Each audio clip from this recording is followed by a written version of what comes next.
Hello. Today is Holy Saturday. And where am I? I'm at Calvary Catholic Cemetery. Behind me is an altar, and we are at the center of what is called the priest circle. And all around me are brother priests who have gone before me. Immediately behind me with what you see are the graves of some of Nashville's bishops who are also left here. Coming out here today on this beautiful spring Holy Saturday, you would think that I'd be able to come into the cemetery and practice social distancing, being 6 feet away from everybody. Well, I can't.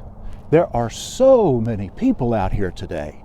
There are people walking because it's a beautiful park-like place, but there are also a lot of people standing at graves, putting flowers everywhere.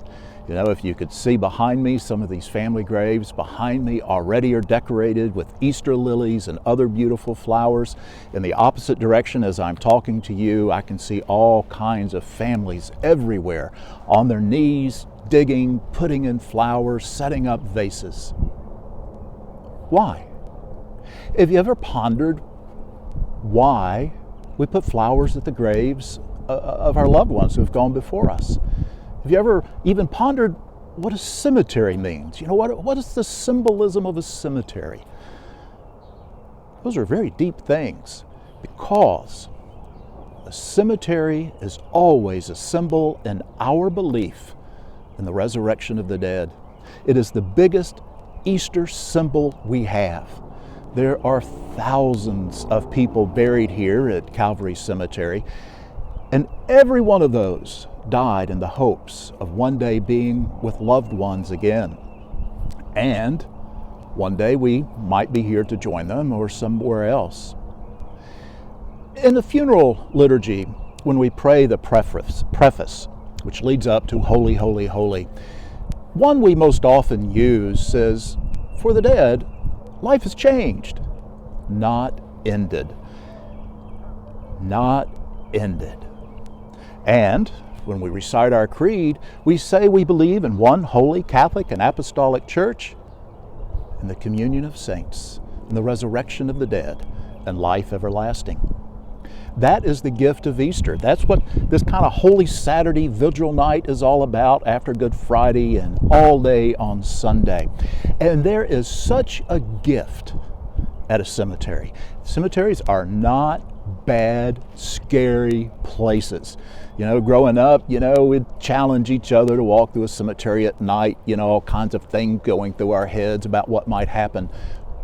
But no, cemeteries are sacred and holy places because they remind us of the hope of the people who have been placed here, the hope to live with God and one day see God face to face, light to light. Cemetery tells us that. But here's one of the most why are people putting flowers on graves? Why would they do that? Here's the gift of Easter.